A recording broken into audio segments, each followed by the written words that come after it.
Especialistas em geologia, em geociências e da Defesa Civil da Bahia gravaram um vídeo para esclarecer dúvidas da população atingida pelos tremores de terra que ocorreram e eventualmente ainda ocorrem desde o fim de agosto em algumas regiões aqui do estado.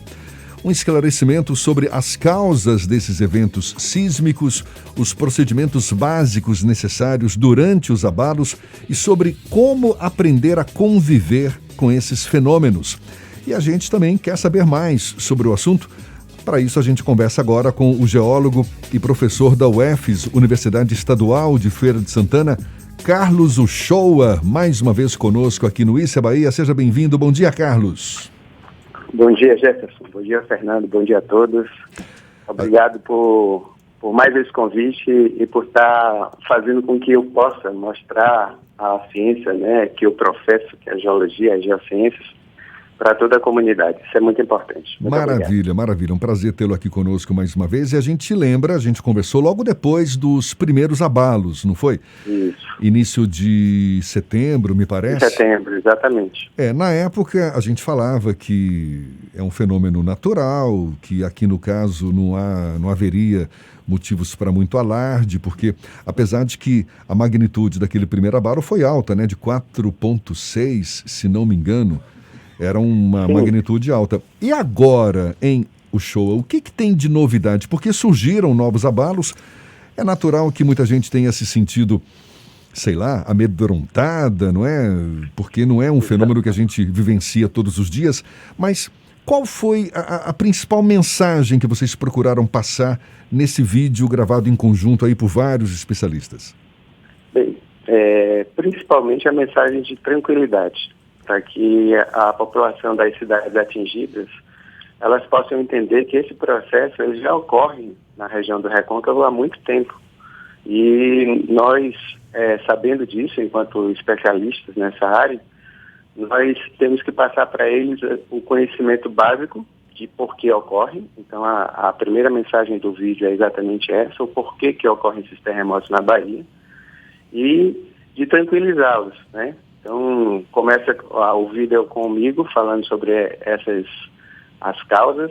Depois vem a professora Simone Cruz, que é a presidente da Sociedade Brasileira de Geologia, que ela vai fazer um histórico, né? Então, ela cita que já são mais de 370 registros de terremotos na Bahia, historicamente falando. E nós continuamos com o Walter Sobrinho, que é geólogo da CPRM, né, um cara muito competente, que ele fala exatamente essa história de você aprender a conviver com o fenômeno, porque é isso que acontece nos outros locais. Então, as pessoas, elas que moram, por exemplo, no Chile ou na Califórnia, no Japão, em outros locais onde os terremotos são bem mais fortes que esses, elas já aprenderam a conviver com isso. Então, essa é a mensagem. A gente precisa entender o fenômeno para poder aprender a conviver com ele, tá? E ainda tem a palavra da professora Olívia Oliveira, né, que é a diretora do Instituto de Geociências da UFBA, mostrando que ela montou um grupo inicialmente no IGEL, né, da UFBA, e depois a SBG montou um grupo maior, onde eu me incluo nesse grupo. E, finalmente, a Defesa Civil do Estado, Paulo Luz e a Nicole, esclarecendo para a população que existem riscos em várias áreas da Bahia e que, no caso dali do Recôncavo, naquela região, esses riscos são os terremotos. Aqui em Salvador, por exemplo, nós temos os deslizamentos de terra durante os períodos de chuva, né? Esses deslizamentos de terra entre 2017 e 2019 mataram mais de 25 pessoas. Enquanto que os terremotos, apesar de serem assustadores, né, para quem vivencia o fenômeno, nunca matou ninguém aqui na Bahia. Então, eu acho que isso é um dado muito importante, né, para tranquilizar a população de que realmente esses fenômenos existem. Eles provocam as rachaduras nas paredes das casas, destelhamento de algumas delas, o pavor na população durante o sismo, mas que eles não têm provocado, historicamente, grandes danos físicos, né? Quando a gente fala para populações, por exemplo, de um Chile, de um Japão, ó, é preciso aprender a conviver com esses fenômenos. Tudo bem, porque lá é bastante frequente, não é, esse tipo de fenômeno. Isso. Agora, falar para a nossa população local que, ó, tem que aprender a conviver com esses fenômenos. Fica parecendo que a qualquer momento vai ter um novo tremor, o que de fato pode acontecer. Agora, chama a atenção o fato de terem havido vários tremores ou pequenos tremores num curto espaço de tempo, não é, Uchoa? Isso Exatamente. historicamente não é tão comum. Na verdade, Jefferson, o que ocorre é que agora, como nós temos uma comunicabilidade muito maior entre as pessoas, através das redes sociais, então parece que esses fenômenos só estão acontecendo dessa forma agora. Em 2002 nós tivemos terremotos na região do Recôncavo, mais precisamente na região de Santo Antônio de Jesus, e foram 3 tremores de terra em 2 dias também. Isso uso registrado pela população, sentido pela população, porque se nós tivéssemos aparelhos naquela época como tem hoje em dia da Rede Sismográfica Brasileira, certamente muitos outros tremores teriam sido registrados também, tá? Então, são fenômenos que já vêm ocorrendo sim há muito tempo, e esse chamou a atenção pela magnitude maior. Inicialmente ela foi medida em 4,6 de magnitude, mas depois foi redimensionada para 4,2. E ainda assim ocasionou alguns estragos significativos, porque primeiro a construção civil daquela área não está adaptada a uma condição de sismos, de terremoto. Falta também manutenção. Existiam muitas casas mais antigas, né, sem manutenção. Então, tudo isso faz com que o sismo pareça ser bem mais assustador, né, nessa região do que em outras regiões que já estão mais acostumadas. E você tem razão. É complicado você dizer para uma pessoa que ela deve aprender a conviver com esse fenômeno. Mas o que é que ocorre com as pessoas, por exemplo, que vivem em áreas de riscos nas encostas de Salvador e de outras cidades aqui É a mesma próximas coisa, a né? Salvador? Entendeu? Professor, Oi, diga, Fernando. depois do episódio do final de agosto, início de setembro, foram instaladas mais estruturas para poder verificar a existência de novos abalos sísmicos aqui no interior do estado. Essas Sim. estruturas, essas tecnologias que foram implantadas, elas devem permanecer por algum tempo para que haja um monitoramento constante a partir desse fenômeno que foi pontual lá em agosto, mas que é algo que faz parte da rotina do Recôncavo, apesar das pessoas não acompanharem tão de perto? Sim. Esses sismógrafos instalados pela LabSIS da UFRN, né, Universidade Federal do Rio Grande do Norte, coordenado pelo professor Aderson Nascimento, eles devem permanecer lá enquanto esses fenômenos estiverem mais recorrentes. Por que isso? Porque esse monitoramento é importante para poder entender o fenômeno. Então, quando eu falei para vocês que inicialmente a magnitude foi medida em 4,6, depois foi requalificada para 4,2, é exatamente por causa já desses estudos, tá? Porque não é tão fácil assim você medir uma magnitude de um terremoto se você tem um sismógrafo a 500 quilômetros, 1.000 quilômetros de distância, mas se você tem alguns sismógrafos instalados naquela região, aí vai ficar mais fácil você pontuar isso, ou seja, dar um dimensionamento mais preciso para a magnitude desses terremotos. Então, esses aparelhos eles permanecem lá ainda, já registraram vários outros terremotos depois daqueles do final de agosto, só que a maioria deles não foi sentida pela população, tá? Então, na semana, um pouco mais de 10 dias, nós tivemos um que a população voltou a sentir, que foi um terremoto de magnitude de 1,6, 1,8. Em torno disso aí, tá bom? Mas, além desses, já existiram vários outros, só que registrados pelos aparelhos, tá? Pelos sismógrafos. Após esse episódio, há um clima de tensão grande naquela região. Inclusive, a gente vê nessas correntes de WhatsApp de gente que ficou com medo porque uma lâmpada estourou e aí achou que era o terremoto voltando e tal.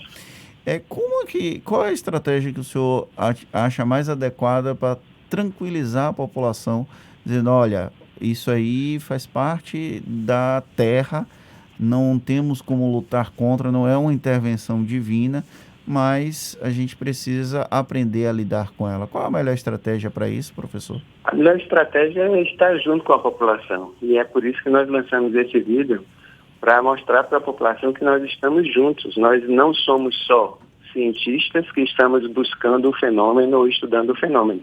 Nós estamos preocupados, sim, com a população e que essa população ela pode contar conosco para que nós possamos esclarecer, orientar e nessa orientação, nesse esclarecimento, elas aprendam a conviver melhor com o fenômeno, que não vai acontecer sempre, mas que eventualmente pode acontecer e não tem previsão para isso. A gente não sabe quando pode acontecer, só sabe que é uma área que é propensa a ter terremotos.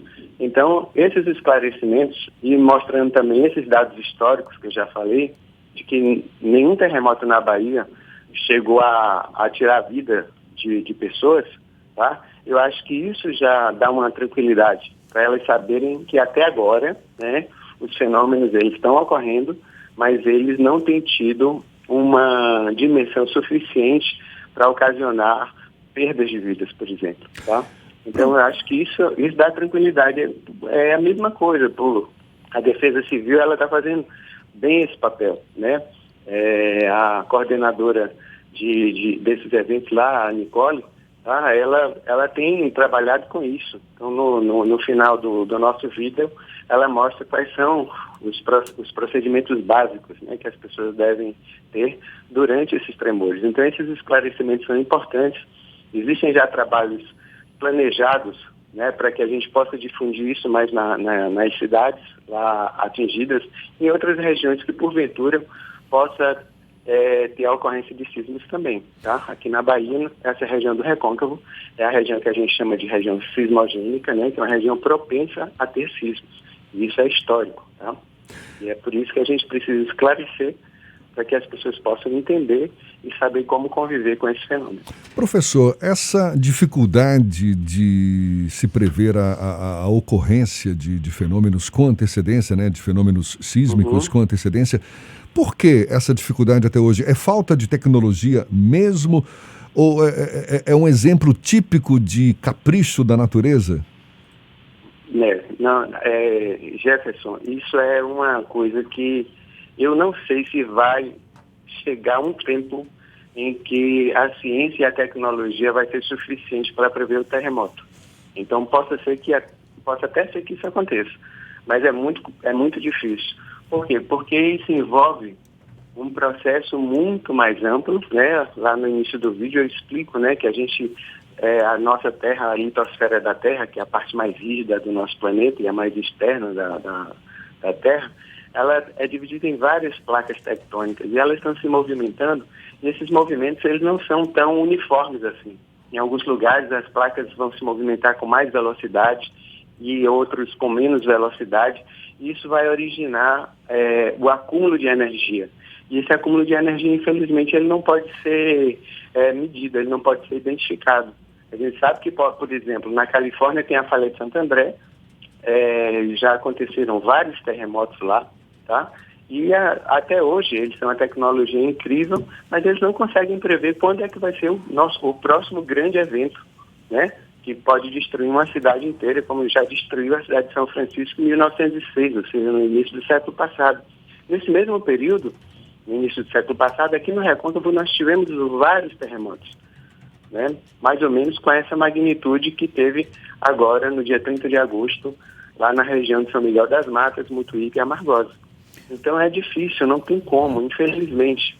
É diferente de você, do serviço meteorológico, você tem as imagens de satélite que vão monitorar o deslocamento das massas de ar que vão provocar as chuvas. Aí você tem uma ideia de quando vai ter chuva, de quando não vai ter, certo? Mas isso externamente, então os satélites conseguem observar isso. No caso dos terremotos, infelizmente, a gente não tem como prever. Tá? Professor, em caso de novos episódios de abalos, existe algum tipo de contato que a população pode fazer para alertar, olha, eu senti e isso teve um prejuízo aqui? Existe um órgão oficial que a população possa contactar para informar quando acontece isso? Sim, é a Defesa Civil. Em princípio, é a Defesa Civil do município, a Defesa Civil do Estado, tá? É a ela que a população tem que se direcionar. E aí a Defesa Civil, eu já me coloquei à disposição do Paulo, que é o diretor, né, o superintendente da Defesa Civil do Estado da Bahia, de poder ajudar no que for preciso, não só eu, mas como todo o grupo que está no vídeo, né, e mais outros que não apareceram no vídeo, porque senão ia ficar um vídeo muito longo. Então, nós já nos colocamos à disposição para poder ajudar nesse processo. Mas a Defesa Civil é a primeira que tem que ser contactada, certo? Professor, muito obrigado, parabéns pela iniciativa do vídeo de esclarecer essas dúvidas para a população, sempre muito bem-vindas essas informações. E a gente fica muito satisfeito em conversar mais uma vez com o geólogo e professor da UFES, Universidade Estadual de Feira de Santana, Carlos Uchoa, sobre esse assunto que, ao mesmo tempo em que assusta, fascina, não é? Porque são fenômenos naturais aí do nosso meio ambiente. Muito obrigado, Carlos. Um abraço e até uma próxima. Obrigado, Jefferson. Obrigado aí, Fernando. E eu estarei à disposição sempre que vocês precisarem. Grande abraço. Tá certo, um abraço forte também. Agora 8h45 na Tarde FM.